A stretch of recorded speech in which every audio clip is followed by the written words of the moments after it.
Okay. Boy, palitan mo to. Clutch spring. Ang problema natin, dragging ulit. NMAX version 2. So ito, sakit talaga ng version 2 ito. Dragging vibrate.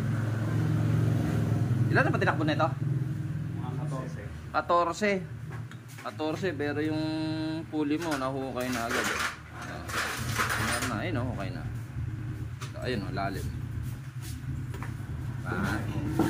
Pati yung drive page mo kanina, inaabot ko lang.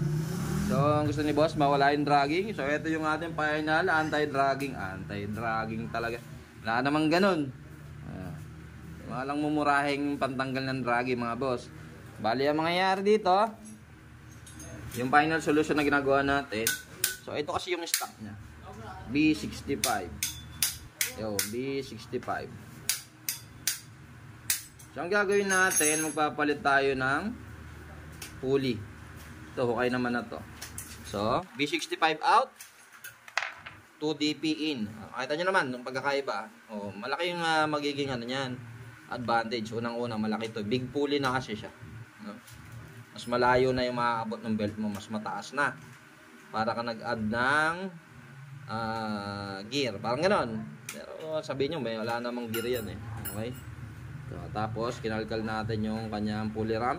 Para mas makakyat yung bola. Mas maitulak niya itong pulley palapit sa drive face. Okay? So, yun lang. Yung drive face, yung parang yung ginamit natin. So, yung pulley, iba na 2DP. Tapos, magpapalit tayo ng belt na 2DP. Okay? So, ito muna.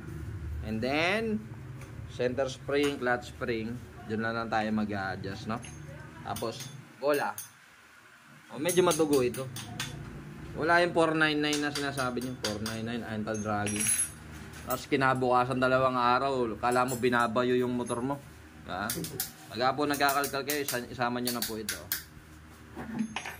Lihayin nyo yung dulo kasi matalim to eh. Aabot na kasi yung bola dito sa dulo. Kung mapapansin nyo, pag stock, sama.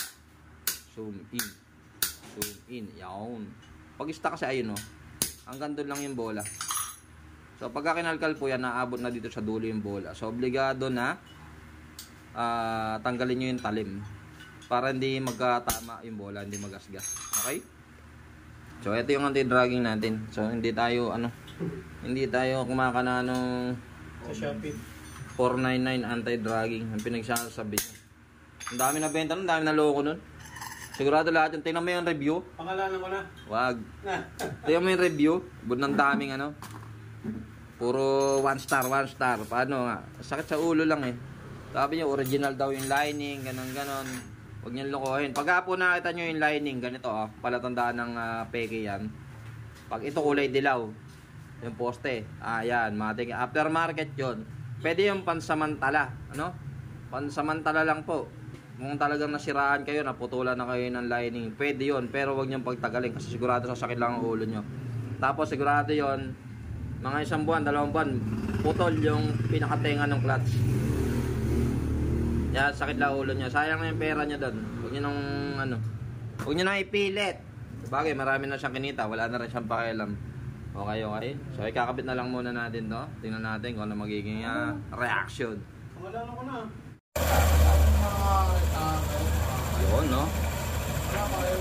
Kalmado. Tayo mo.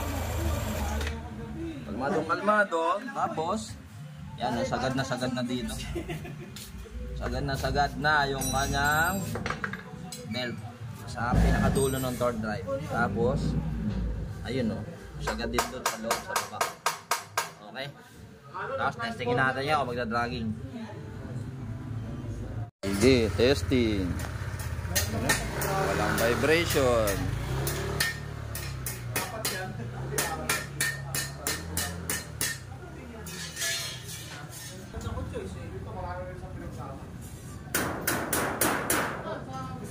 Ingay yung putik. Ang ngiti ka masyado Good. Ayos na. Okay.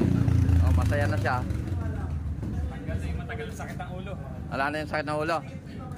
Dati nagkakalaglagan din tornilyo sa windshield eh. Baklas eh.